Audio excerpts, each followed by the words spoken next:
আপনারা দেখছেন সত্যের সন্ধান। খবর পড়ছি আমি নূর ফাদিলা। নরসিংদীতে চাঁদাবাজদের হামলায় অতিরিক্ত পুলিশ সুপার আহত, আটক ছিনতাই। বিশেষ প্রতিবেদক নরসিংদী। নরসিংদীতে চাঁদা তোলার সময় দুজনকে আটক করার জেরে চাঁদাবাজদের হামলায় সাদর সার্কেলের অতিরিক্ত police super ASP Mohammad Shamim Anwar আহত হয়েছেন বলে জানা গেছে।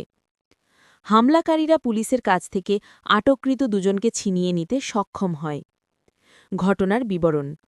অতিরিক্ত police super ASP Mohammad Shamim Anwar সম্প্রতি জেলার চাঁদাবাজি রোধে কড়া পদক্ষেপ গ্রহণ করে আসছিলেন এবং তার কঠোর অবস্থানের জন্য তিনি বেশ প্রশংসিতও হন।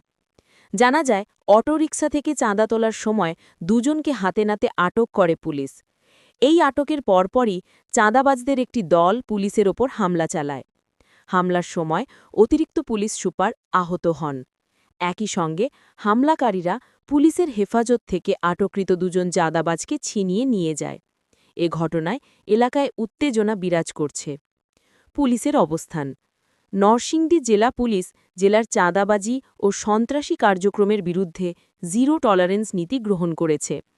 অতিরিক্ত পুলিশ সুপার শামীম আনোয়ার প্রকাশ্যে সামাজিক যোগাযোগ মাধ্যমে চাঁদাবাজদের হুঁশিয়ারি দিয়ে নরসিংদীর ডিকশনারি থেকে চাঁদাবাজি শব্দ বিদায় করার দৃঢ় প্রত্যয় ব্যক্ত করেছিলেন। তার এই কঠোর অবস্থানের প্রেক্ষিতেই এ ধরনের হামলার ঘটনা ঘটল বলে ধারণা করা হচ্ছে।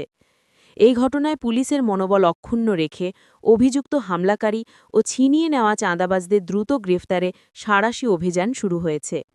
আইন শৃঙ্খলা রক্ষাকারী বাহিনী জানিয়েছে, জনগণের নিরাপত্তা নিশ্চিত এবং চাঁদাবাজদের নির্মূলে তারা দৃঢ় প্রতিজ্ঞ।